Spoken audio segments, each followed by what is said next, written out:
fries. Those things are black and crazy. Want to see what the McDonald's French fries look like? Check this out. That's right. Some kind of fluke of nature. That's right. This can't explain. But this is what you're eating every time you get these fries.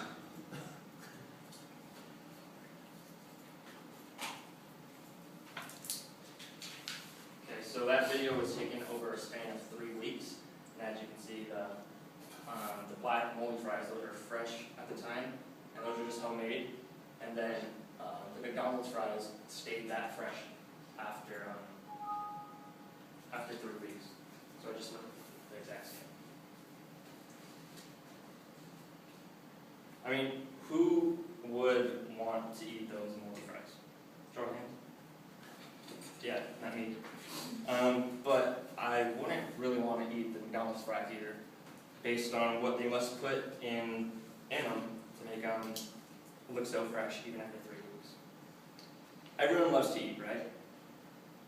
And when we're hungry, where are the places that we most go? Taco Bell, KFC, McDonald's.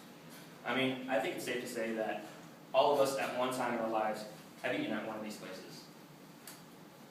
And right after we eat it, we feel shameful, and so we should all just cut out these fast foods and cut the shame. During a point in my life, all I ate was fast food.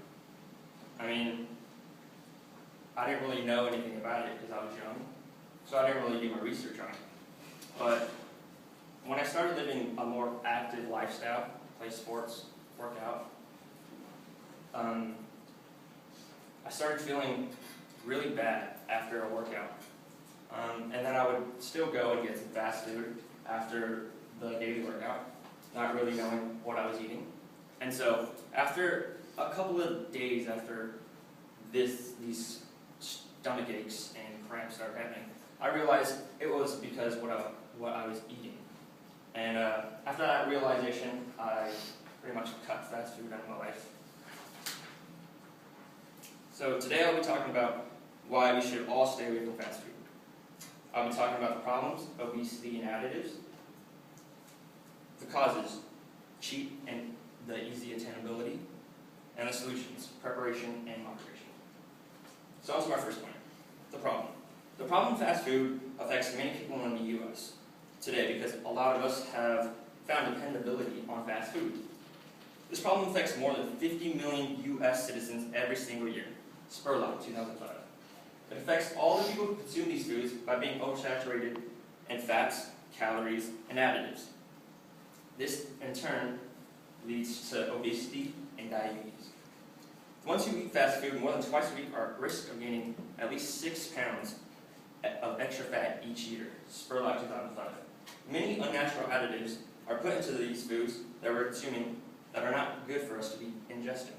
Some of these additives include sodium acid pyrophosphate, citric acid, and monosodium phosphate. All those additives are put in to preserve the color of these foods. Calcium caseinate, hydrolyzed corn, and soy protein isolate, which are all used to hide MSG.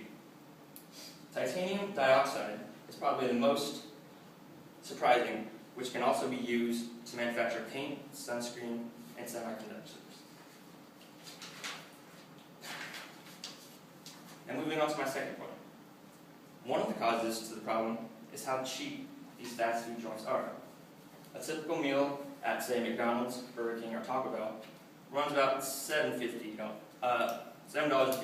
average. Spurlock, 2005. Not to mention all these value meals that they include. A lot of people know about McDonald's, 99-cent menu, Burger King's. And it is cheaper to manufacture these foods, so that is why the company can give it to you at such a low price and still make quite a big profit. Another cause of the problem is just the immediate availability of these foods and how quick it is to satisfy the hunger, because a lot of people tend to want to eat anything when they're hungry. People these days are pretty lazy. I myself, I don't want to cook anything. I don't want to prepare anything. When I'm hungry, I want immediate gratification. it typically takes less than 2 minutes for these places to get your food. Now I'll bring it to my final point. The solution. A simple solution to this problem is to prepare food before you're hungry. Like I stated before, people tend to turn to fast food because they want to eat when they're hungry, and they want to eat anything. The FDA can bump up regulations and different standards of how much additives these fast food places can put into the food.